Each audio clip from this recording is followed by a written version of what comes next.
First of all, we went to the boys' centre up in Kusi, which is up in the mountains, and the boys there were just so welcoming. They were a bit edgy was the first day, but that's understandable, and after that, we all became really good friends, and the scenery up there was great. Like in the morning, you woke up and you saw the sun going up over the top of the mountains, and it was just beautiful.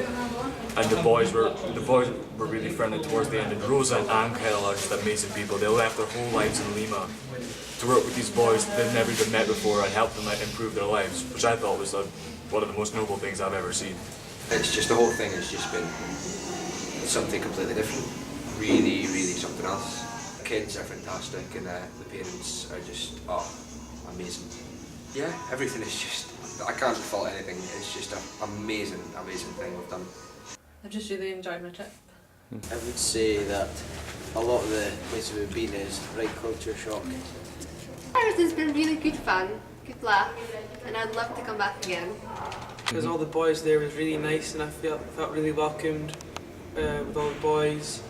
I felt like part of their family. Okay, when I first came to Peru, the thing I found most shocking was definitely the poverty.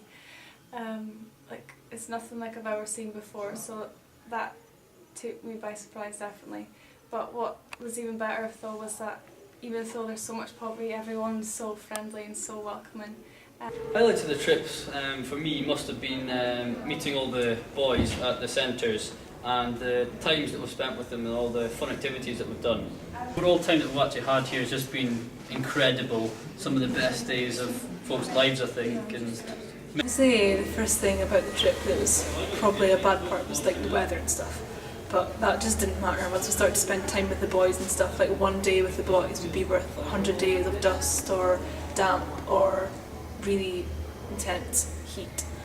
I think the sense of community there was really overwhelming. It was probably like a better family environment than even most people have in the UK. Like they all sit down for meals all the time. They don't sort of eat dinner in front of the TV.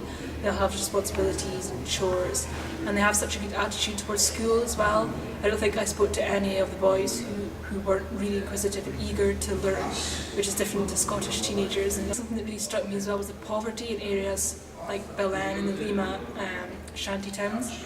I've done quite a lot about poverty in schools. I've done modern studies as a subject throughout my school years, but you think you know about it from textbooks and things and statistics and writing essays, but when you actually see it, it's just something else. We actually went into a shanty town and we saw a market there, and that was really hard hitting, and that hit home a lot because it's like you can see these things in the news and you can read about it and hear about it, but it's never the same as actually experiencing it. It sort of hit home just how different things are and how this is a trip for us. This is, supposed to be an experience, a once-in-a-lifetime opportunity, but for them this is just their life. When I go back to Aberdeen, I'll probably spend more time with family and want to spend more time with them because they mean so much to me. Probably when I go back I'll do a lot of things differently, just the way I think and everything, and the trip has been absolutely amazing. Just going to different boards. I think people in Aberdeen, Britain, don't know how lucky they actually are to have all their goods like TVs, iPods, computers compared to people over here in Peru, because they have basically nothing and they're happy with what they've got. In Britain, just takes it for advantage. It just makes you look at your life in a different perspective. All the petty things that you might think are problems every day just melt away, and then you start to think of your own family and stuff. And I think for me it really changed my values, and I just look forward to going home and spending a lot of time with my family. Y haber nacido en esta hermosa tierra del sol, donde el lindo mito inca prefieren morir. Legua su raza la gran